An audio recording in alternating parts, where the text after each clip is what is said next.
စာရေးတဲ့အခါမှာဒီလိုမျိုးစာကြောင်းယူရီဖြစ်နေလို့စိတ်ညစ်နေပါသလားအဲ့ဒါဆိုရင်တော့ဒီဗီဒီယိုလေးကိုအဆုံးထိကြည့်သွားလိုက်နော်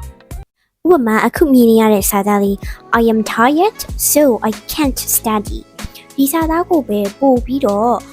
တဘာဝကြအောင်လို့ဘယ်လိုရေးမလဲကိုယ့်ရဲ့စာသားကပို့ပြီးတော့အစင်းမြင့်မြင့်ဖြစ်သွားရမယ်ပို့ပြီးတော့တဘာဝဆန်ဆန်ဖြစ်အောင်လို့စာသားလေးကိုဒီလိုပြောင်းရင်းကြည့်လိုက်မယ် If I had slept earlier last night I wouldn't have been so tired this morning စာသားမှာဆိုရင်ပို့ပြီးတော့အတိတ်ပဲပြည့်စုံသွားတယ်ပေါ့နော်သူကကြတော့ဒီအိတ်တာနောက်ကျတဲ့အတွက်ကြောင့်ခုမနေ့ပြင်မနေတယ်ဆိုတဲ့ဒီဘာကြောင့်မလို့ပြင်မနေဆိုတဲ့အကြောင်းပြချက်ကိုပါပြည့်ပြည့်စုံစုံနဲ့ပို့ပြီးတော့ထည့်ပြီးသွားတယ်ပို့ပြီးတော့လည်းတဘာဝဆက်ဆန်းဖြစ်သွားတယ်ပေါ့နော်စာသားကတော့ဒီစာသားမှာဒီစာသားကဆိုရင် third conditional ကိုတုံးထားတာဖြစ်ပါတယ်ဒုတိယစာသားလေးကြည့်လိုက်ရအောင် I am busy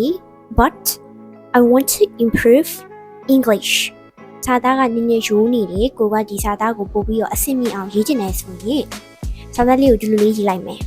Although I am busy I still trying to improve my English ဒီစာသားမှာဆိုရင် although နဲ့ဆက်လိုက်တယ်ပေါ့နော်တော့အတိတ်ပဲလေးကဘယ်လိုဖြစ်သွားမလဲဆိုရင်ကျွန်တော်ကအလုံးများနေပြီမဲ့လေဒီ English skill ကိုတိုးတက်အောင်လို့စူးစမ်းနေပါတယ်ပေါ့စာသားလေးကတော့ contract clause ကိုတုံးထားဖြစ်ပါတယ်နောက်တစ်ခုအနေနဲ့ She is a teacher she lives next door ဒီစာသားကတော့သူမကဆီယမတယောက်ဖြစ်တယ်သူမက B အိမ်မှာနေတယ်ဒီစာသားဆိုရင်နှစ်ချောင်းကွဲနေရပေါ့နော်မှန်တော့မှန်တယ်ဒါပေမဲ့ပို့ပြီးတော့လှအောင်လို့ရေးချင်တယ်ဆိုရင် The teacher who lives next door is very friendly ဒီမှာဆိုရင်စာသားတစ်ချောင်းကိုစောက်ပြီးတော့ဘာသာပြန်လိုက်တဲ့အခါမှာ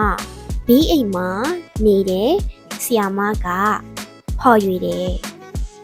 ဒီလိုမျိုးဘာသာပြန်လို့ရပါတယ်။ဒါကြောင့်လည်းဖြစ်သွားတယ်။စာသားကပို့ပြီးတော့လည်းအတိတ်ပဲပြည့်စုံသွားပြီးတော့တဘာဝဆန်သွားတယ် professional ဆန်သွားတယ်ပေါ့နော်။ဒီ sentence လေးကတော့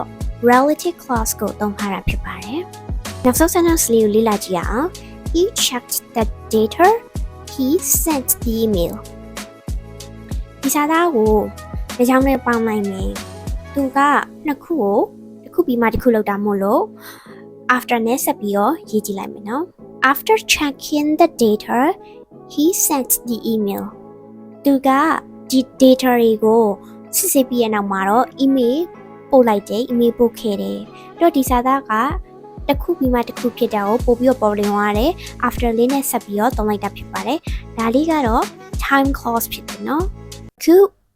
ပြောပြသွားခဲ့တဲ့နီလန်တွေထဲမှာဆိုရင် patterns လေးတွေကိုသုံးပြီးတော့ဒီစာသားတွေကိုပို့ပြီးတော့တဘာဝဆန်အောင်